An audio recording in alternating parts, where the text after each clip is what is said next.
네, 이 시각 특징주 만나보도록 하겠습니다. 먼저 첫 번째 특징주는 초록뱀입니다. 여당 측에서 총선 공약으로 이 문화예술 관련한 지원 사업에 대해서 이야기가 나오면서 오늘 이 1,400원대까지 올라가기도 했는데요. 현재는 1,360원대에서 거래가 되고 있습니다. 또 최근 기생충과 관련해서 컨텐츠 종목에 대한 기대감이 더욱더 커지고 있는 상황이거든요. 어떻게 네. 보십니까? 이번 주 기생충이라고 하는 영화에 대한 매우 좋은 이야기거리가 나오면서 사실상 문화예술에 대한 지원 정책이 앞으로 정부 차원에서 조금 더 이어질 가능성이 있을 거라고 보여집니다.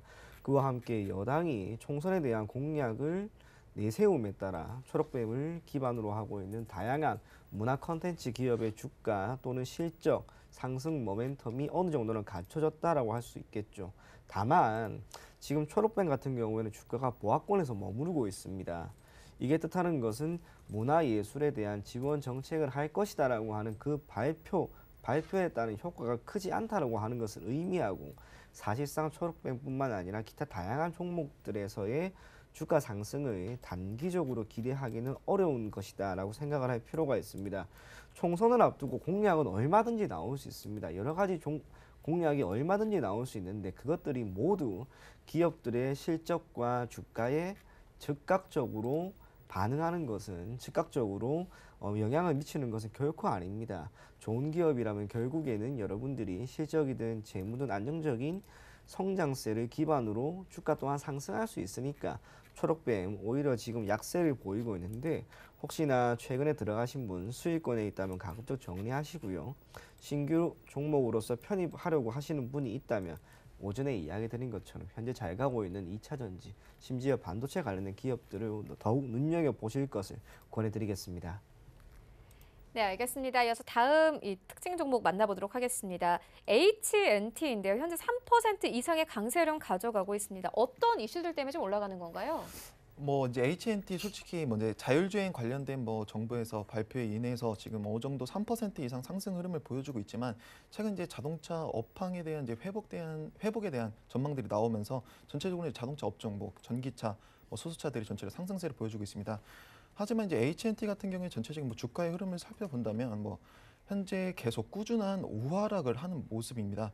현재 현재 구간에서도 뭐 4% 이상 급등하는 모습이지만 솔직히 중장기 이평선을 돌파할 만한 모멘텀은 현재에서 나올 수 없다고 보여지며 뭐 큰 흐름으로 보았을 시에도 현재 주봉상 62평의 지지를 받고 있지만 모멘텀이 즉 장기적인 모멘텀이 아직 하방 추세를 가고 있기 때문에 단기적인 어느 정도 반등이 있어도 다시 눌림 가능성이 나올 수 있겠습니다. 그래서 사실상 이 종목 같은 경우에는 신규적으로 진입하는 거는 저는 굉장히 아직은 추천드리지 않고 아직 이르다고 말씀드리고 싶으며 만약 지금 기존 보유자분들은 단기적으로 2,255원까지는 갈 수는 있으니 한번 2,255원까지는 보시고 어느 정도 차익 실현이 필요한 모습입니다. 그래서 이 종목 같은 경우에는 신규적인 진입은 따로 안 해주시는 게 좋을 것 같습니다. 네, 다음 특징주 만나보도록 하겠습니다. 바른손인데요. 일단 3거래일 연속 급등 흐름을 가져가고 있습니다. 오늘도 21% 이상 상승하면서 4,165원대까지 올라왔는데요. 아무래도 좀 기생충 효과라고 볼 수 있을 것 같아요. 언제까지 좀 지속이 되게 될까요? 저도 좀 생각을 해봤는데 네. 어디까지 갈지는 쉽게 가늠을 못 하겠습니다. 이유가 기생충이라고 하는 작품이 오스카에 4관왕 올랐다라고 하는 이 이슈가 역사적으로 한 번도 우리나라에서 일어나지 않은 일이죠. 그만큼 파급력이나 그 영향은 큽니다. 그렇기 때문에 주가의 상승이라고 하는 것이 단기적으로 지금 2배가 나왔는데 이것보다 월등히 더 4배, 5배가 갈 수도 있는 구간이 아닐까 그렇게 생각이 됩니다. 적어도 현 시점에서 갭을 이틀 연속 강하게 띄웠단 말이에요. 한 번 정도 조정이 나온다 하더라도 그 조정이 크진 않을 것 같습니다. 그래서 바른손 비중을 낮게 그리고 현재 가격에 어느 정도는 들어가신 다음 단기적으로 여러분들이 수익 실현 그것 또한 충분히 가능하지 않을까 그렇게 생각이 되고 추가적인 상승 가능성도 저는 있으리라 봅니다. 적어도 오늘이 수요일인데 이번 주까지는 이 종목이 더 갈 것이다 그렇게 생각을 하시고 한번 지켜보실 것을 권해드리겠습니다. 네, 계속 지켜보라 이렇게 말씀해 주셨는데 그렇다면 홍성민 팀장님께서는 어떻게 보십니까? 관련된 종목들이 그래도 오늘 가거든요. CJ ENM도 뭐 어쨌든 간에 상승 흐름을 계속 가져가고 있는데 어떻게 보십니까? 네, 어쨌든 그 기생충이라는 그 영화 자체적으로 대한민국의 영화 역사를 새로 썼습니다. 근데 어차피 제가 봤을 때는 바른손이나 바른손 ENA를 제외한 나머지 기생충 관련주들은 현재 구간에 솔직히 신규적으로 진입하는 거는 그렇게 좋지 않다고 봅니다. 그래서 저는 일단 제가 오늘 말씀드리고 싶은 거는 이제 바른손이나 바른손 ENA를 보유하신 분들은 현재 모두 다 수익권일 거라고 보여지는데 사실상 이제 바른손 ENA 같은 경우에는 일봉상 전 고점을 돌파하는 흐름을 금일 보여주었습니다.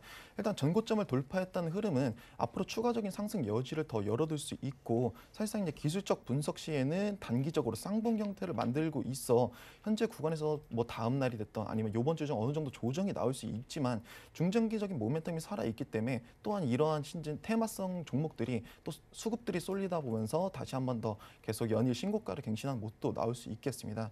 그다음 가장 대장주라고 볼 수 있는 바른손 같은 경우에는 이미 뭐 전 고점을 이미 넘어서서 요번 주만 벌써 100%가 넘는 상승을 보여주고 있습니다. 그래서 바른손이나 바른손 ENA 모두 현재 구간에서 차익 실현은 어느 정도 그래도 50% 이상은 필요해 보이며 나머지는 단기 이평선이 5이평선과 12이평선의 지지 여부를 확인하면서 홀딩하시고 만약 5이평선과 12이평선이 이탈하는 강한 모멘텀이 보여주면 그때는 전체 다 차익 실현하는 방향이 가장 옳을 것 같습니다.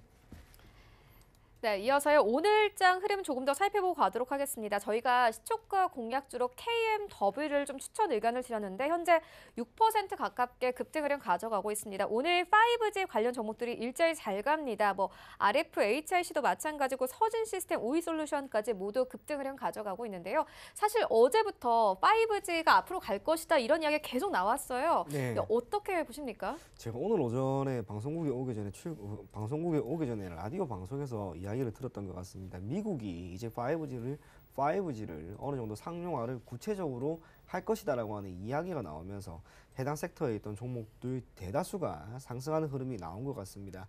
여러 번 이야기를 드렸습니다. 5G라고 하는 것은 단순하게 통신 시스템을 넘어 이제 사회 간접 자본으로서의 역할을 하고 미국이라고 하는 국가에서 또한 사회 간접 자본으로서의 역할을 해 나가겠죠. 그러면 사회 간접 자본이기 때문에 충분한 공급이 이루어지고 이에 대한 수요가 결국에는 혁명, 4차 산업혁명이라고 하는 것에 조금씩 묻어들게 될 겁니다.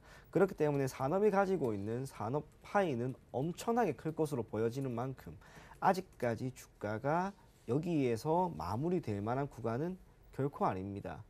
그래서 5G 관련된 기업들은 여러분들이 비록 어느 정도의 손실이 있다 하더라도 크게 걱정하지 마시고 매우 긴 악목으로 예전 SK텔레콤이 주가가 상장한 이후 50배나 올랐던 것처럼 5G 관련된 기업들의 주가 또한 계속해서 눈여겨보실 것을 권해드리겠습니다.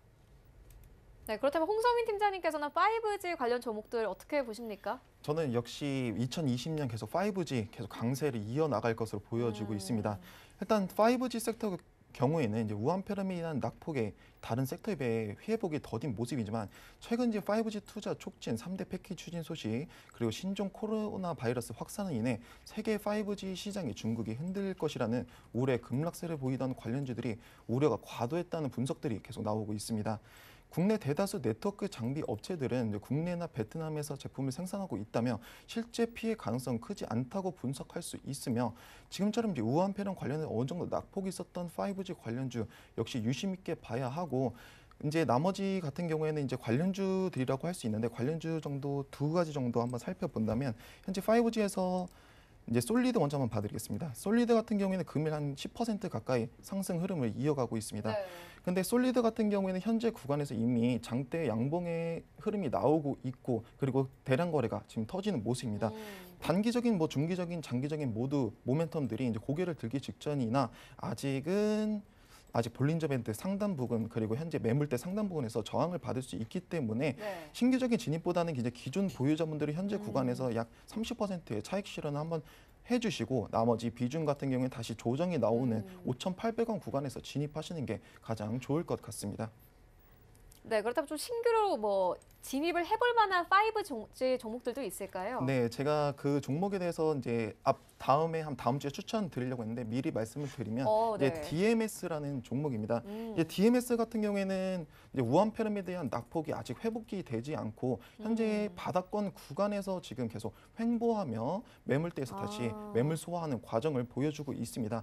하지만 단기적으로 기술적 분석지 이제 저점을 높이는 파동이 나오고 있고 그리고 중기적인 모멘텀 상점 자체가 이제 다시 바닥권에서 다시 고개를 들고 있기 때문에 현재 이 박스권 하단부의 매집은 굉장히 메리트 있다고 말씀드릴 수 있겠고 이러한 이제 5G 종목들이 이제 테마 순환매가 나왔을 때 충분히 DMS 종목 또한 순환매로 포함이 되어서 주가 상승하는 흐름 기대해 볼 수 있겠습니다.